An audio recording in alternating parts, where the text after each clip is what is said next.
নমস্কার, আমি তুষার। অশরীরীর ৮৬ নম্বর এপিসোডে আপনাদের সকলকে স্বাগত জানাই। আজকে একটি সত্য ঘটনা নিয়ে হাজির হয়েছি আপনাদের সামনে। ঘটনাটি ঘটে গিয়েছে আমারই বান্ধবীর প্রতিবেশীর সাথে। ঠিক আছে, মেয়েটির বয়স তখন প্রায় ১৭ বছর। মেয়েটি তবে উচ্চ মাধ্যমিক পাশ করেছে।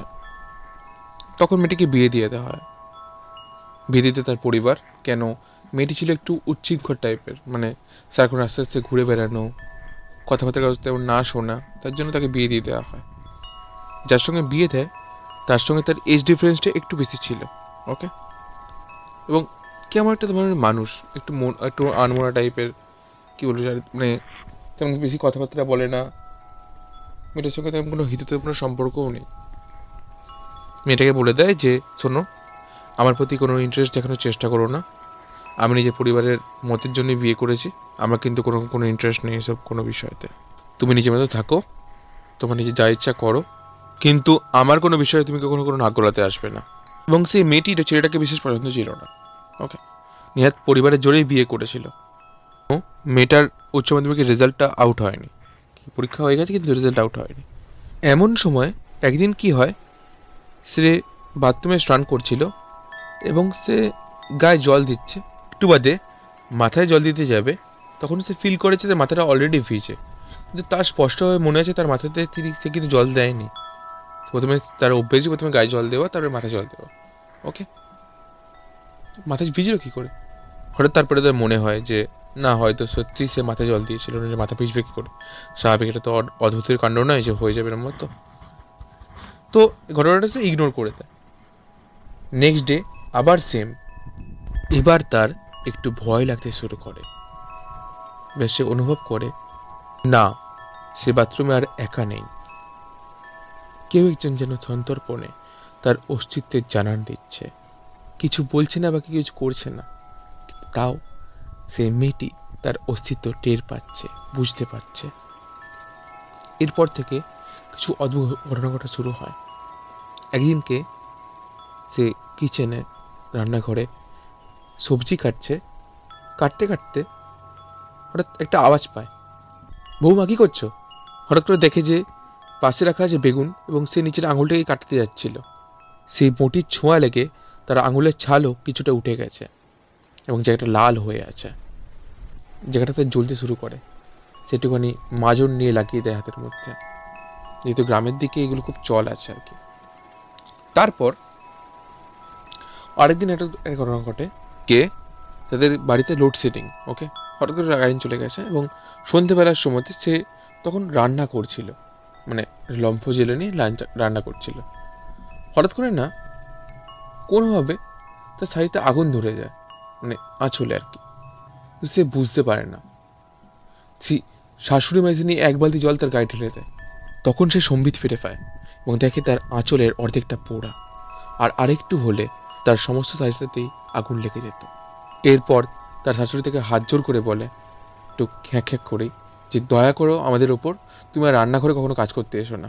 কোনদিন একটা বিপদ বাঁধিয়ে বসবে, তুমি যাও, তুমি নিজের মতো থাকো বাবা, দেখো কাজ করা শেখো আগে, তবে কাজ করতে আসবে। মেয়েটা কিছু ভালো লাগে না যে এরা মতো বললো আমাকে। তার ভাবে না, আমার তো ভালোর জন্যই বলেছে, কি জানি না কেন আমার সঙ্গে এরম হচ্ছে। তার 2 দিন পরে ওদের বাড়িতে ওদের পিসি আসে। ঠিক আছে, চলে কি হয়, তার পিসির সঙ্গে তার পিসমশাইয়ের তেমন একটা ভালো বন্ডিং ছিল না। তার ফলে তার পিসি তখন সেখানে একাই আসে, পিসমশাই ছিল না সেখানে। পিসি একা আসে। পিসি ওটা দেখে এদিন রাত্রিবেলা সে ওয়াশরুমে যাওয়ার জন্য উঠেছে, ছাদের মধ্যে একটা আওয়াজ হচ্ছে, ধুমধাম ধুমধাম করে। একটুখানি ওপর দিকে উঠে গিয়ে দেখে মেয়েটা, মানে বাড়ির বউ, ছাদের মধ্যে নৃত্য করছে আর কি উদ্দামভাবে নাচছে, মানে যেন কোনো কিছুটা ঘুরে পেয়েছে মেয়েটাকে। সে এই দৃশ্য দেখার পরে যথারীতি নিচে নেমে আসে, এবং নিচে নেমে আসার পরে বাড়িতে এসে নিয়ে পরের দিন সকালবেলা তার দাদাকে কথাটা বলে, মানে ওই যে মেয়েটা ছিল, মেয়েটা শ্বশুরকে কথাটা বলছে। ঠিক আছে, যে এরকম তো দেখেছি তোর বৌমা এর মতো নাচ করছিল, মানে তুই ভুল দেখেছিস, রাত্রিবেলা তুই ছাদে উঠেছিস কেন? তাছাড়া না, আমি আওয়াজ পেয়ে উঠেছিলাম। চুড়ে থাক, যা ঘরে যা, কিসব উল্টোপাল্টা বকছিস। এই ঘটনাটা এর মধ্যে ঘটার পরে ওই শ্বশুরটা তার নিজের স্ত্রীকে মানে ওই বউর শাশুড়িকে বলে যে শোনো, আমার বোন যদি তোমার কিছু বলতে আসে কোনো বিষয়েতে সেটা কানে নেবে না, বুঝলে? ঠিক আছে। তারপরে পিসিটা গিয়ে নিয়ে ওই শাশুড়িটাকেও বলে যে জানো তো, দেখলাম তোমাদের বৌমাকে কালকে রাত্রে ছাদের মধ্যে নাচ নৃত্য করছিল আর কি। শুনে শাশুড়িটা বলে কি বলছো ঠাকুরজি উল্টো পাল্টা, কখনো এর মতো হয় নাকি, যাও। তো এবারে তুমি সাথে উঠেছিলে কেন? এই ঘটনাটা শোনার পরে ওনার একটু অবাকই লাগে, যা বাবা এটা কী বলছে। এখানে বলে রাখা ভালো, এতক্ষণ যে ঘটনাটা বলছে, যে পিসির কথা বলছে, এটা ছোটো পিসি, ঠিক আছে? তার ছেলে কিন্তু অ্যাকচুয়ালি দুটো পিসি ছিল, মানে বড় পিসি ছোটো পিসি। ওগুলো দেখে কিন্তু ছোটো পিসি দেখেছে। ওর বড় পিসি অ্যাকচুয়ালি নিজের বরকে নিয়ে মানে পিসমশাইকে নিয়ে বিয়ের পরে এসেছিল একবার, ছেলেটার বিয়ের পর দেখা করতে এসেছিলো। তখন ওই ছেলেটার বউটার সঙ্গে ওর পিসমশাইয়ের সঙ্গে একটু খুনসুটি হয় আর কি, মানে টাকা দিয়েছিল হাতে, তখন ছেলে যত মৌ থেকে টাকা না দিলে কি হয়। এবং ওনার দৃষ্টিটাও খুব একটা ভালো লাগেনি ওই ছেলেটার, তাই ছেলেটার সঙ্গে একটু মনোমালিন্য হয় ওর পিসমশাইটা, বড় পিসমশাইটা, ঠিক আছে? পিসমশাই চলে যায়, পিসিটার সঙ্গে চলে যায় আর কি। এবার ফিরে আসি আমার বর্তমান সময়তে। যখনই ঘটনাগুলো প্রথম শ্বশুরটা শোনে আর কি, যে রাত্রিবেলা তাদের নাচ করছে, নৃত্য করছে, তখন সে একজনকে ফোন করে যে শুনুন, আমি না এরকম মতো খবর পাচ্ছি, আপনি তাড়াতাড়ি চলে আসুন প্লিজ। ওপার থেকে একটা কণ্ঠস্বর ভেসে আসে, আজকে নয়, সামনের অমাবস্যাতেই আমি তোমাদের বাড়িতে যাব, চিন্তা করো না, ততদিন সাবধানে থাকো। অ্যাকচুয়ালি যার গলা ভেসে আসছিল সে ছিল একটা তান্ত্রিক, এবং ওই তান্ত্রিকটা এদের পারিবারিক তান্ত্রিক বলতে গেলে। পরিবারের সমস্ত কিছু কাজকর্ম উনি করেন, যে কোনো গুন্তুক সারানো বলুন, বা কোনো যদি অপকর্ম কেউ করে থাকে সেগুলোকে তুলে দেওয়া বলুন, সমস্ত কিছুই সলিউশন ও সমাধান উনিই করেন। তাকেই এই শ্বশুরটা ফোনটা করেছিল। তার 2 দিন পর মেয়েটা আবার স্নান করছে, এবং তখন সে মেয়েটা ফিল করে যেন তার গায়ে গরম জল ঢেলে দিচ্ছে, উত্তপ্ত গরম জল। চিৎকার করে বাইরে বেরিয়ে আসে, দেখে তার গায়ে ফোসকা পড়ে গেছে। চিৎকার করে শাশুড়ির মাও সামনে আসে যে কি হয়েছে, যে আপনাদের বাথরুম দেখুন কি গায়ে গরম জল। গায়ে কোনো ফোসকার চিহ্ন মাত্র নেই। সে কিছু বলে না, চুপ থাকে। যখন শাশুড়ি মাটা তার ঘরে ফিরে যায়, শ্বশুরটা জিজ্ঞাসা করে কাজ হয়েছে? শাশুড়ি মা বলে হ্যাঁ কিছুটা। এই ঘটনার 2 দিন পর আসে অমাবস্যার দিন। কিছু অকল্পনীয় জিনিস ঘটে যায়, এবং তার জন্য তারা প্রত্যেকেই যেন তৈরি ছিল। সেদিন সন্ধেবেলাতেই কিছু ঘটনা ঘটতে থাকে, যেন সারা বাড়িতে একটা উত্তাল পরিস্থিতি।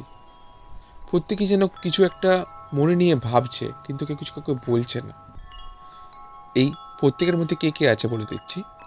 একজন হলো শাশুড়িটা, একজন হলো শ্বশুরটা, একজন হলো ওই ছোটো পিসিটা, 3জন। তার স্বামীর এইসব বিষয়ে কোনো ন্যাক নেই, সে নিজের পড়াশোনা নিয়ে ব্যস্ত থাকে এবং একটু আনমনা স্বভাবের।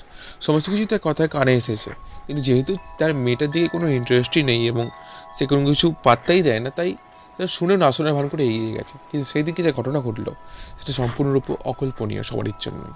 সেই সন্ধ্যেবেলাতেই মেয়েটি নুপুর পরে নাচতে শুরু করেছে হাতের মধ্যে, এবং নাচে শুধু নয়, একটা বিকট হাসি সমস্ত বাড়িটাকে যেন গম গম করে মাতিয়ে রেখেছে। ও হাসিটা কিন্তু মেয়েটার ওই গলার হাসি নয়, হাসির একটা পুরুষ কণ্ঠের হাসি। এরকম ধরনের আওয়াজ। বলতে বলতেই কেউ কোনো কিছু বলছে না, কিন্তু সবাই রেডি আছে। কারোর হাতে লাঠি, কারোর হাতে এক বালতি জল। একটু পরে বাড়ির দরজায় একটা আওয়াজ। দরজা খুলে দেখলো যে একটা বিকট দর্শন লোক ঢুকে এলো, এবং তার হাতে একটা ঝোলা এবং আরেকটা হাতে একটা কুমণ্ডল। ওই তান্ত্রিকটা যাকে ফোন করেছিল ওই বাবাটা, শ্বশুরটাকে। ছাদে আসার পরে দেখলেন যেন নাচ করছে, এবং প্রত্যেকেই দাঁড়িয়ে আছে। উনি এসে নিয়ে বললেন, হই কি হচ্ছে এটা, কি করছিস এটা? যেন কেউ কোনো কাজ খুব যত্ন সহকারে করছিল, তাকে বাধা দেওয়ার পরে যেমন করে রেগে যায়, তেমন ঠিক ঘুরে তাকালো মেয়েটা, তাকিয়ে একটা মিচকি হাসি দিয়ে বলল, বুঝতে পারছিস না আমি কি করেছি? হ্যাঁ, চোখে কি ঠুলি পড়েছে? এটা বলার পরে যেন তাচ্ছিল্যের ভঙ্গিতে প্রত্যেকের দিকে একবার তাকিয়ে নিল মেয়েটা। তাকিয়ে নিয়ে আবার নাচ শুরু করলো। তখন তান্ত্রিকটা নিজের কোমণ্ডলু থেকে একটু জল নিয়ে মন্ত্র পড়ে মেয়েটার গায়ে ছিটিয়ে দেয়। এটা এমন করেই লাফিয়ে ওঠে এবং চিৎকার করে ওঠে। তারপর যেন একটা আসরিকভাবে ধেয়ে আসে শ্বশুরটার দিকে, এসে গলা টিপে ধরে। তুই হলে যাতে নষ্ট হয় গোড়া হারামজাদা, তোর জন্য আজকে আমার এই অবস্থা। লজ্জা করে না তোর? লজ্জা করে না? নিজের ছেলেটার বিয়ে দিলি, বউটা পালিয়ে গেল, আবার ছেলেটার বিয়ে দিয়েছিস? হ্যাঁ, কতদিন এরকম করে থাকবি? যখন এরকম ঘটনা ঘটছে, তান্ত্রিকটা একটা মন্ত্রপুত কেকটা পড়ে তার গায়ে ছিটিয়ে দেয় এবং মেয়েটা অজ্ঞান হয়ে পড়ে যায়। তারপরের দিন সকালবেলা যখন মেয়েটা ঘুম থেকে ওঠে, দেখে যে তার হাত দুটো খাটের দুটো পায়ার সঙ্গে বাঁধা এবং পা দুটো আর দুটো পায়ার সঙ্গে বাঁধা। এ কি হচ্ছে আমার সঙ্গে? আপনারা কেন বেঁধে গেছেন? আমি ছেড়ে দিন, ছেড়ে দিন আমাকে। তখন তার শাশুড়ি মা ঘরে ঢুকে গেছে, বলে, ও মা কিছু না কিছু না, ও এমনি বাঁধিয়ে রেখা হয়েছে। ঠিক আছে ঠিক আছে। তো ওকে খুলে দেওয়া হয়। মেয়েটি কিছু পড়ে না, কিন্তু মেয়েটির সন্দেহ হয় যে তাকে বাধা কেন হয়েছিল এরকম করে। সে সমস্ত ঘটনা তার মাকে ফোন করে জানায় যে মা জানো এরকম মতো ঘটনা, আমি বুঝতে পারছি না কেন বেঁধে রাখা হয়েছিল আমাকে। বলছে তাই? যেদিন ধরে ফোন টোন করিস নি কেন? আর আমরা ফোন করলেও তুই ফোন ধরিস না, কি করিস সারাদিন? থেকে গ্রামেতে চলে গেলি, তখন গ্রামের বাড়ির ঠিকানাও দিলি না, কি ব্যাপারটা কি? আমার তো এখানে প্রচুর চিন্তা হচ্ছে, তোর বাবার শরীরটা খারাপ হয়ে গেছে আগের থেকে, দেখ তুই এখানে। এখন আবার মেয়েটা বলে ওঠে যে জানি না মা, জানো তো কালকে রাত্রিরে হঠাৎ করে ঘুম এলো, তারপরে আমি সকালবেলায় ঘুম ভাঙলো, দেখছি এরকম মতো। তখন তার মা তাকে বলে যে তুই তোর ফোনটা একবার শাশুড়িকে দিত, তোর শাশুড়িকে ফোনটা দিত। ফোনটা দেওয়ার পরে উনি ওনার মাকে বলেন যে এটা কি শুনছি দিদি ভাই, কি হচ্ছে আমার মেয়ের সঙ্গে এগুলো? যে না না কিছু হয়নি, যে দেখুন কিছু শুনতে চাই না আমি, যখন আমি শুনতে পেয়েছি আপনারা নিশ্চয়ই কোনো না কিছু পাঠিয়েছেন। একটা কাজ করুন, আপনি আমাদের মেয়েকে আমাকে দিয়ে যান, কিছুদিন থাকো আমাদের এখানে। যে না না বলছি শুনুন না, কিছু হয়নি, যে দিয়ে যান বলেছি তো, নইলে কিন্তু আমরা পুলিশে জানাতে বাধ্য হবে ঘটনাটা, যে আপনারা আমার মেয়েকে বেঁধে রেখেছিলেন এরকম করে। যে ঠিক আছে ঠিক আছে। তারপরের দিনকে তার ছেলেকে দিয়ে মেয়েটাকে তার বাবা মায়ের কাছে পাঠিয়ে দেওয়া হয়। মেয়েটা যখন আসে বাড়িতে, মা দেখে যে তার হাতে একটা তাবিজ বাঁধা আছে। বলে যে এটা কি বেঁধেছে? বলছে মা এটা শাশুড়ি মা বেঁধে দিয়েছে এবং খুলতে বারণ করেছে, আমি জানি না মা। মেয়েটার মা লক্ষ্য করে যে মেয়েটা কত রোগা হয়ে গেছে, তার চেহারা কত ক্ষীণ হয়ে গেছে, ভালো করে খাওয়া দাওয়া করছে না। তখন সে বলে দরকার নেই, দেখি কি করা যায় তারা। সে ওখানকার তাদের একটা পুরনো তান্ত্রিকের কাছে নিয়ে যায়। সে সমস্ত জিনিস দেখে বলে যে একটা কাজ করো তো মা, তুমি তোমার মেয়ের একটা চুল আমায় ছিঁড়ে দিয়ে যাও এবং ও যে কাপড়টা পরে আছে ওই কাপড়ের একটা টুকরো আমায় কেটে দিয়ে যাও। তেমন করে দিয়ে আসা হয় এবং তারা যখন চলে আসে বাড়িতে, তার পরের দিনকে তান্ত্রিকের কাছে আবার তার মাটা যায়, মানে মেয়েটার মাটা যায়। তখন বলে যে তোমার মেয়ের ওপরে ভূত চালনা করা হয়েছে এবং এই ভূতটা আজকে চালনা করা হয়নি, আজ থেকে প্রায় 2 মাস আগে চালনা করা হয়েছে। মেয়েটার মা বলে যে কি বলছেন, 2 মাস আগে তো তবে মেয়েটার বিয়ে হয়েছে। বলছে হ্যাঁ, বিয়ের পরে এটা চালনা করা হয়েছে এবং যে করেছে তার কিন্তু মতলব খুব একটা ভালো ছিল না, তার মতলব ছিল আপনার মেয়েকে ভোগ করার। এটা আপনি জেনে রাখুন। এই ঘটনা শোনার পরে তার মা চুপচাপ হয়ে যায়। সে বলে তান্ত্রিকটাকে যে আপনি বলতে পারবেন যে কে করেছে এটা জিনিসটা? যে দেখুন আমি তার নামের প্রত্যক্ষ বলতে পারবো, কিন্তু বাকি কিছু আমি বলতে পারবো না। তখন ঠিক আছে নামের প্রত্যক্ষ বলে যে আমি বলবো অবশ্যই, কিন্তু আজকে না, 2 দিন পরে বলবো। একটা কাজ করুন, ততদিনে আপনি নিজের মেয়ের থেকে সমস্ত ঘটনা শুনে আসুন যে তার সঙ্গে কী কী হয়েছিল। তো মেয়েটার কাছে সমস্ত ঘটনা শোনা হয়। এটা সমস্ত কিছুই বলে যে তার বিয়ের পর তার প্রথম বড় পিশ্বশুর মশাই এবং পিশ্বশুড়ি দেখা করতে এসেছিল। তারপরে বড় পিসমশাইয়ের দৃষ্টি ভালো লাগেনি এবং তারপরে তার সঙ্গে এরকম ঘটনা প্রথমবার হয়, সে অতটা কেয়ার করে না। তারপর থেকে তার সেরকম কিছু মনে নেই। ঘটনাটা শোনার পরে চালনা করে দেখে যে তার যে করেছে তার নাম প্রথম অক্ষর বলে এবং সেটা মিলিয়ে দেখে যে তার বড় পিসমশাইয়ের শ্বশুর যিনি ছিলেন, বড় পিস শ্বশুর, তার সঙ্গে মিলে যাচ্ছে। এবং সে সমস্ত ঘটনা বলে এরম মতো। বলার পরে তিনি বলেন যে আপনারা যে বিয়ে দিয়েছিলেন মেয়ের, তা পরিবারটা দেখে দেননি? সমস্ত ঘটনায় যখন মেয়েটার শাশুড়িকে বলে যে আপনাদের পরিবার এরকম মতো ঘটেছে, এরম মতো ছিল, তখন তারা বিশ্বাস করতে চায় না। ধুস, কী বলছেন আপনি, এরকম হতেই পারে না, না না আপনাদের মেয়েরই মধ্যে কোনো দোষ ছিল নিশ্চয়ই। এই ঘটনাটা শোনার পরে উনি একটা কথাই বলেন যে দেখুন, আমার শিক্ষা হয়ে গেছে, আমরা আপনার ছেলের থেকে আমাদের মেয়ের ডিভোর্স চাই। তো জানি 6 মাস আগে ডিভোর্স হয় না, অলরেডি 3 মাস প্রায় হতে চলেছে। ঠিক আছে, একটা কাজ করুন, আপনারা 3টে মাস এখানে রয়েছে, মেয়েটা ডিভোর্সটা দিয়ে দেবেন কেমন? তারপর সেই তাদের তান্ত্রিক কথা অনুযায়ী সেই তাবিজটাকে 1 বছর পর খুলে দেওয়া হয় এবং এখানে ঘটনা শেষ হয়। তো এই ছিল আজকে ঘটনা। ঘটনাটা এখানেই শেষ হয়ে যায়। দয়া করে জানাবেন ঘটনাটি কেমন লাগলো আপনাদের।